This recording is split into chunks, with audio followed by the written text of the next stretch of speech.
안녕하십니까. 탐구철학입니다. 오늘은 중국이 제일 두려워하는 타국의 문화에 대하여 말씀드려 보겠습니다. 작금의 시대는 문화의 시대라고 말해도 과언은 아니라는 것입니다.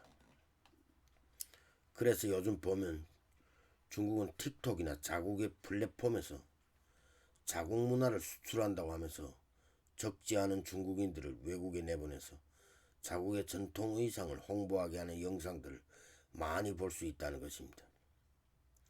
그런데 중국의 전통 의상이라고 하는 한나라 복장은 한나라라고 하는 그 시대가 망하고 난 다음에는 다시는 한나라 복장이라고 하는 한나라 의상을 역사 속에서 만나본 적이 없다는 것입니다.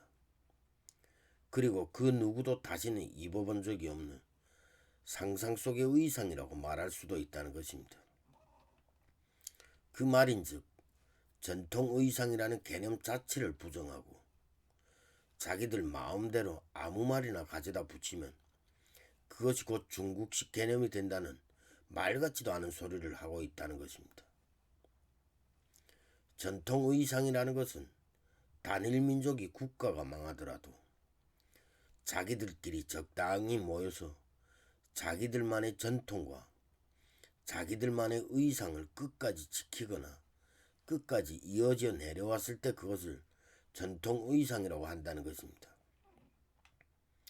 하지만 중국은 전통이 존재하지도 않았고 단일 민족으로 끝까지 이어져 내려온 적도 없는데 아무런 근거도 없는 고대 무덤 속에 덩그러니 남아있던 벽화의 그림을 유추해서 자기들 전통이라고 우기니 이것은 어이가 없어도 맷돌은 돌아간다는 터무니없는 소리라고 할 수 있다는 것입니다. 그런데 중국은 왜 이렇게 문화에 목숨을 거는 것일까요? 도대체 문화가 무엇이길래 중국은 세계 각국에 존재하는 타국의 문화를 다 자기들 문화라고 할 만큼 미친 망아지 마냥 아무 소리나 하고 있는 것일까요? 그것은 바로 국가의 현상을 보여주는 것이 문화이고 국가의 사상을 보여주는 것도 문화이기 때문에 정치와 철학이 결부되지 않은 국가들은 불안정한 체제의 위협을 느끼기 때문에 부실한 자국의 문화가 노출되거나 철학이 결부된 타국의 문화가 자국에 침투되는 것을 극도로 민감하게 생각할 수밖에 없다는 것입니다. 중국이 2018년도까지 고도로 성장하다가 왜 코로나 터지고 무역 분쟁이 터지고 전쟁을 조장했는지에 대해서 생각해 본 적이 있나요? 그것은 바로 자국의 부실한 체제가 강력한 선진국들의 올바른 문화와 올바른 사상을 중국인들이 미친 듯이 흡수했기 때문이라는 것입니다. 그것 때문에 체제 붕괴에 대한 두려움과 공포로 인해 어쩔 수 없이 막대한 재물이 흘러 들어올 수도 있는 절호의 기회와 진정한 강대국으로 우뚝 설 수도 있는 가능성을 과감히 포기하고 올바른 문화와 올바른 사상이 침투할 수 있는 골목을 차단하고 청나라 이후 다시 한번 쇄국 정책을 실시했다는 것입니다. 그리고는 청나라의 몰락을 재현하고 싶다는 뜻이 뻔뻔하게 다시 한번 쇄국 정책을 실시했던 것이죠. 작금의 시대에 제일 빨리 성장하고 있는 문화는 어느 나라일까요? 그것은 바로 대한민국입니다.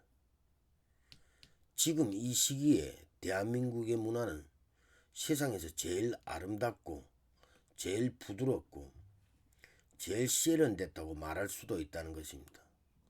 하지만 2016년 박근혜 정부 시절 미국은 경북 성주에 고고도 미사일 사드를 정식으로 배치하게 된다는 것입니다. 하지만 사드의 배치가 배치되기 전까지만 해도 중국은 대한민국의 문화를 개방하고 중국인들이 마음대로 대한민국의 문화를 배우고 깨우치도록 허용했던 것입니다. 하지만 중국은 이 결정이 잘못되었다는 것을 뒤늦게 깨우쳤던 것이죠. 왜냐하면 대한민국의 문화는 꿀처럼 달고 꽃처럼 아름다웠던 것입니다. 그래서 중국인들은 한국 문화를 미친 듯이 흡수하기 시작했던 것이죠. 하지만 이 상황을 멈추기에는 너무나 큰 명분이 필요했던 것입니다. 그래서 중국 정부는 한국 문화를 어쩔 수 없이 받아들이고 있었는데 때마침 미국이 경북 성주에 사드를 배치했던 것이죠. 이 상황이 웃긴 건 사드는 한국이 강력하게 요청해서 배치한 것이 아니라 미국이란 나라가 자의적으로 오로지 자기들의 필요에 의해서 경북 성주에 사드를 배치했던 것입니다. 하지만 중국은 이 상황을 한국이 필요에 의해서 한국이 자의적으로 사드를 경북 성주에 배치했다고 우기는 것이죠. 그래서 중국의 군사 안보가 위협을 받고 있다는 어처구니 없는 말들을 했던 것이죠. 그리고는 한한령을 내리고 한국의 모든 문화 수출을 금지시켰고 롯데라는 대한민국 브랜드도 중국에서 밀려났던 것이죠. 하지만 대한민국은 지금까지도 한한령이 사드 때문인 줄 아는 사람들이 많다는 것입니다. 지금 이 상황들을 돌이켜보면 중국이란 나라가 얼마나 문화라는 개념을 무서워하는지 알 수 있다는 것입니다. 공산당이라는 시정 잡배들과 그 떨거지들을 따르는 기득권들이 영원한 향락을 위해 타국의 올바른 문화와 올바른 사상을 배척하고 자국의 몰상식을 바람직한 행동이라고 부추기는 중국 공산당의 부당한 행동들은 참으로 역겹다고 말할 수밖에 없다는 것입니다. 부디 쇄국 정책이 성공하여 영원히 인간사회에 진출하지 말고 지옥에서 개처럼 돼지처럼 그렇게 살았으면 좋겠다는 내 생각입니다. 감사합니다. 오늘은 여기까지 하고 다음에 더 좋은 영상으로 찾아뵙겠습니다.